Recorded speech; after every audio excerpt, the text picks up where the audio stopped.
or twice. I'm in there usually late nights when I can't seem to unwind. I'm going to do a presentation today on connecting the tracks, Starlink 5G optimization for train deployments. So a little bit about 1SimpleConnect. We're located in Dallas, Texas. The focus is on rail, public safety, IoT, wastewater management. We support both large enterprises, public safety, rail, utility, and generally the weird stuff that nobody else knows how to do. For example, our site survey vehicle is RedTech. Yes, that's a flat high performance out of Tesla because that's normal. Let's jump into the Rail Runner, the New Mexico rail system. So the trains travel at 79 miles an hour. There's 97 miles of track. Travels through a lot of rural areas, lots of vacant spaces, 4G, 5G coverage is not available. What did the client need? So they needed fast speed and to provide coverage in rural areas. Never drop when going under bridges and tunnels, and the current rail Wi-Fi system is unusable. Now, an interesting challenge is the cars disconnect. So what I mean by that is you have an engine, a coach, and 2 cab cars. So the coach contains all the internet equipment, and then the cab cars can change train sets. They also needed a way to manage the entire system easily. Here's some of the hardware for that we chose for this deployment. So we got a couple of AP Pro AXs, VR1 Pro, and a Starlink Flat High Performance. Here's a diagram showing exactly what we were doing here. So you have your main internet car with 2 APs, and then we're meshing car to car. So what's different about using Peplink and Starlink? We're able to achieve the desired speed results. We can manage the cloud for the entire deployment of 70 plus units and 9 train sets via in-control. And we work closely with Peplink to design something that I'll get into in a minute that's a chain mesh. So the previous vendor, their Wi-Fi rail system wasn't available, and it was 14 times the cost. Not able to manage remotely, had outages, poor performance. So what's chain mesh? Mesh tries to join together as many nodes as possible. It's not optimized to limit hops, has no concept of what direction the gateway is. And it doesn't understand how to handle a wired uplink that's not a router. So this is something that I'm extremely excited to present that is actually built into all of the access points and routers today. And you may not even have realized that it's the result of this deployment. So here you can see these red dots indicate, or with the solid line, indicate a wired connection between these 2 access points. Or actually, and the dotted line is a direct connection to the router itself. And then this over here is another mesh hop. So this can help you analyze and see, along with the signal strengths, exactly what's going on. And then your link type here tells you how it's connected. So with this manner, we were able to utilize the system throughout all of the train cars with only 2 hops, but still with 6 access points. Okay. You hit play on there.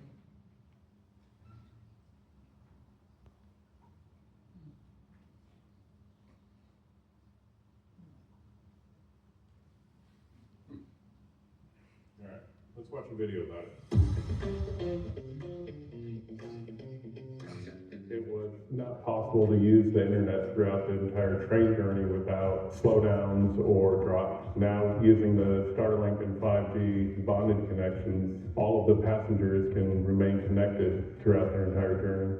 Hi, I'm Jonathan Pitts, co-founder of 1SimpleConnect. We provide connectivity solutions in a modern age. This is for Rio Rancho, New Mexico railway system. So the problem they had is they had a traditional Wi-Fi system deployed along the rails, and it wasn't meeting their speed requirements. It was unusable. The unique circumstance on this railway was that the engine and coach car would always be connected, but frequently you would disconnect cab cars or additional passenger cars, and they wanted to be able to continuously provide Wi-Fi for the entire train set. The requirement was that we couldn't use any data cables to connect the multiple cars. So we wanted to use a mesh system leveraging Peplink's mesh technology. So what you end up with is full Wi-Fi coverage throughout the entire train with only 2 hops. So we then recommended a Starlink solution to be able to provide not only full coverage throughout the entire rail line, but also faster throughput. So the aha moment was when the client was able to see that first download speed and go from 300 over 20 versus the 4 to 5 megs that they had before. And this is a great example of how you could use it in a mobile application.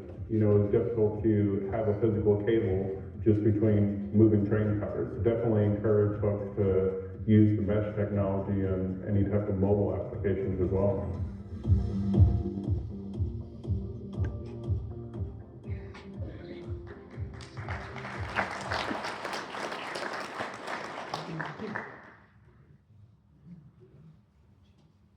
In the results, a confirmed published article by the governor of New Mexico. We just finished several weeks of testing out the new Wi-Fi system on the train, and it's getting really great reviews from passengers. The rail runner is now using a system called Starlink, which utilizes satellites to deliver broadband internet rather than radio and cell towers, which often produce spotty results along the train's 100-mile corridor from Billingen to Santa Fe. So what else drives us? Introducing our one connected car.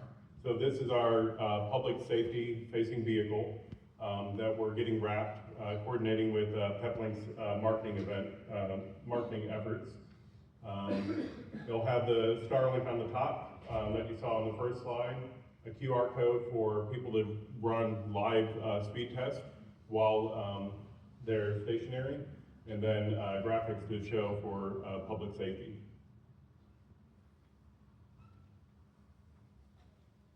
Another video maybe? So, who's loading it?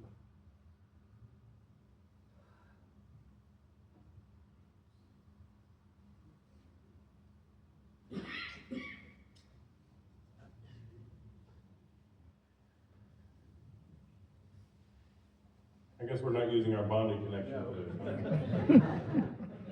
Too bad. While this is happening, can I ask you, you mentioned you got a connection with the trains and tunnels, right? Yes. So I skipped that. How did you solve that problem? Yeah, so I used bonded Starlink and low latency cutover threshold. So it automatically goes on 5G when it hits the trigger. So we had that set at 1 millisecond cutover for fastest response.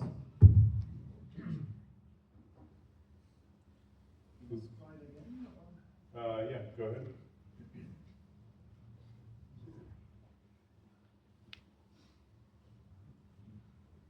I'll have a link to this presentation that I can send out later, so if some of these videos don't work. But in the vehicle, we outfitted it for public safety.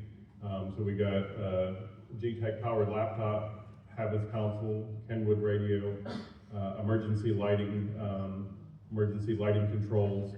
And the whole purpose of this is to show people why do you need fast, reliable connection in vehicles? What are some of the applications?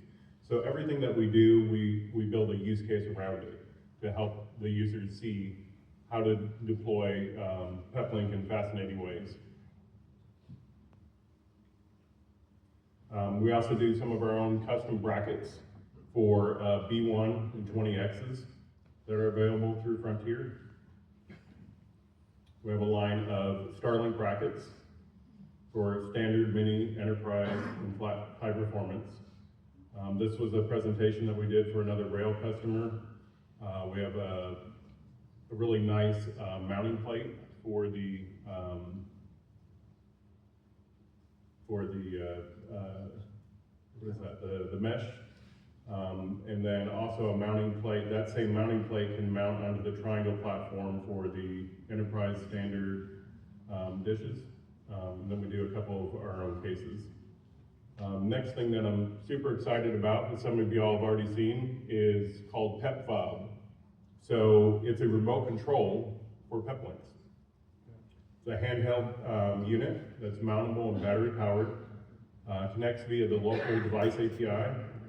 You can control the WAN priority level, change the active SIM card. If it's a multi-carrier SIM, you can select which carrier it is, display signal strength, active carrier, remotely reboot a router. So this was born out of our discussions with public safety. So they wanted a way to, both in our case deployments as well as in-vehicle deployments, to get a better sense of what the internet's doing.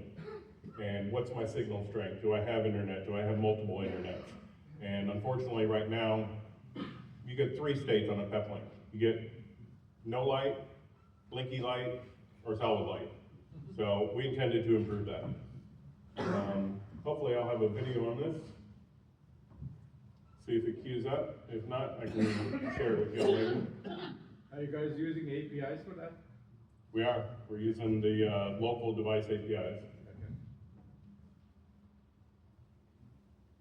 This is a demonstration of the Peplink fob. It's called PepFob.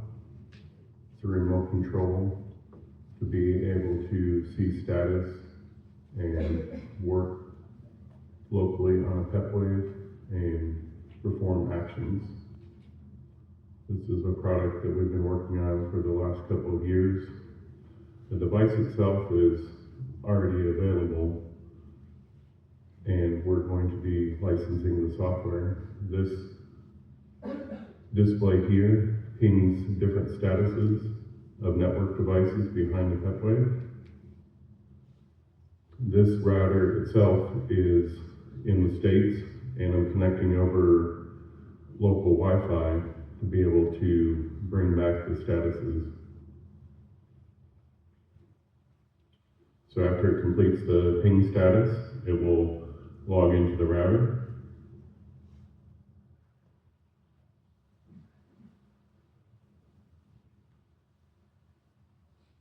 This shows you the WAN statuses.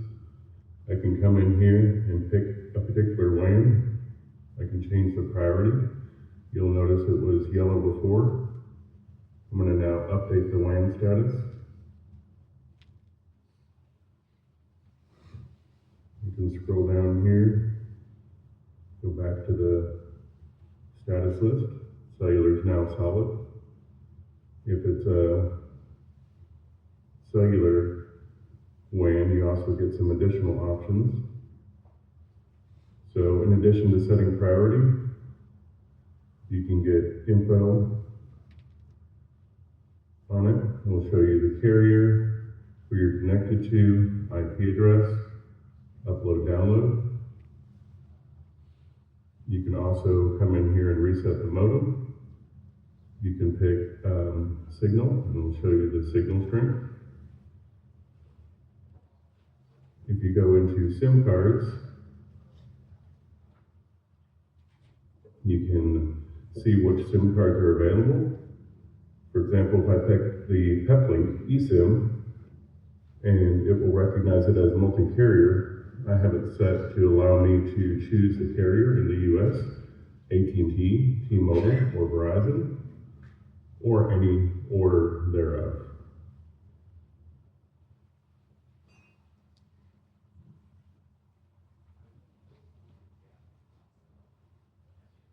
In addition, the WAN summary page closely mimics the Peplink dashboard.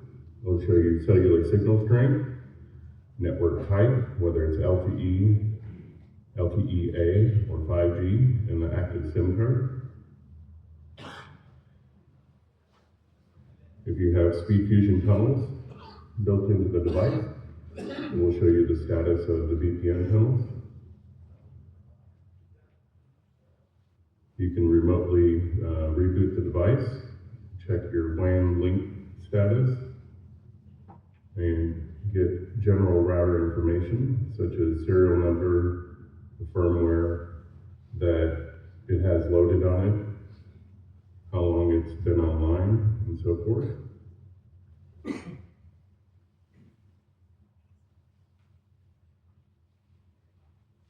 We will be working with Frontier to provide this device through distribution.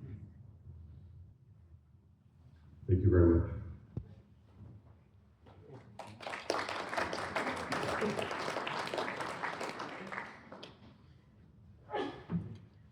That's my presentation, 1SimpleConnect. You can scan the QR code if you want to send me an email, or I'll take some questions. Questions? Where can I buy this? From Frontier.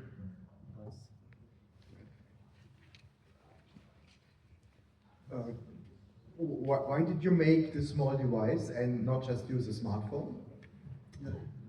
Great question. So, in public safety, as an example, they have rotating shifts. Didn't want to expose the admin username and password to the router.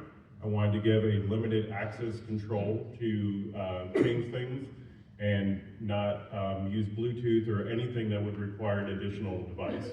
So it's designed to be either integrated in a case, in an RV, in a connected vehicle, anywhere where the router would be either hidden or it wouldn't be advantageous to use in control or a mobile app and things like that.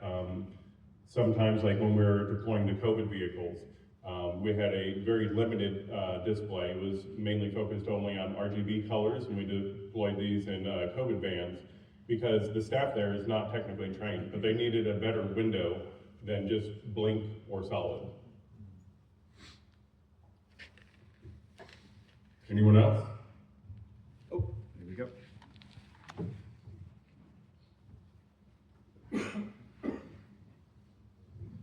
In trains, you provide so-called thing like consumer internet, where quality is perceived, how many TikTok videos or YouTube videos can be downloaded in moment. Do you do something peculiar or special in this department also? Sorry,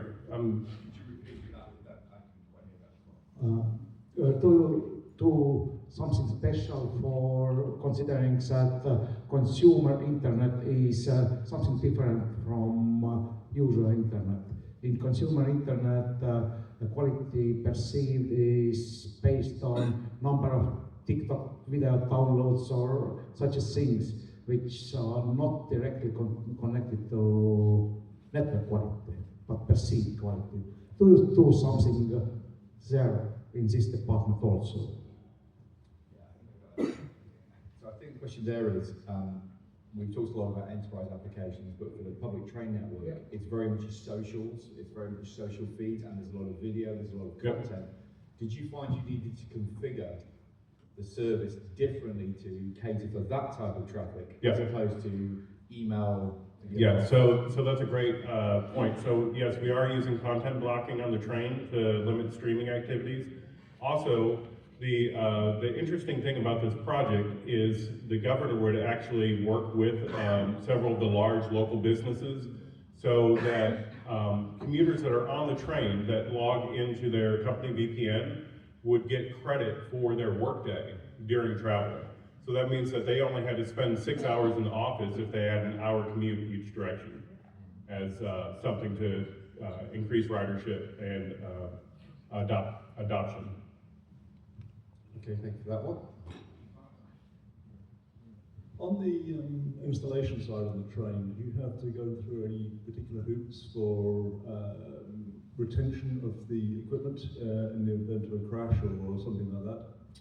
Yeah, we actually had a custom bracket made that had kind of like a special curved nose to it, and then all of that was self-contained under it, and then the routers located above the ceiling, you know, to keep it away from, you know, all the passengers and things like that. And then inside the car, we have a wire connecting each access point, and that's how we're able to eliminate the multiple hops. So we would have two PoE injections next to the router, and those interconnected together. And then next car would have two PoE injections and linked together.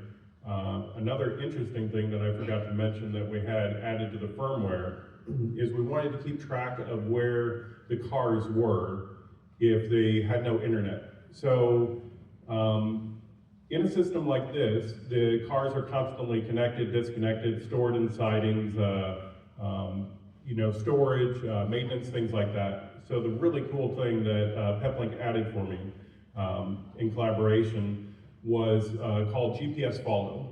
So that means that the APs that are behind the VR1 Pro would report their location. So when it would disconnect from the internet, I would know the last location that each car was left.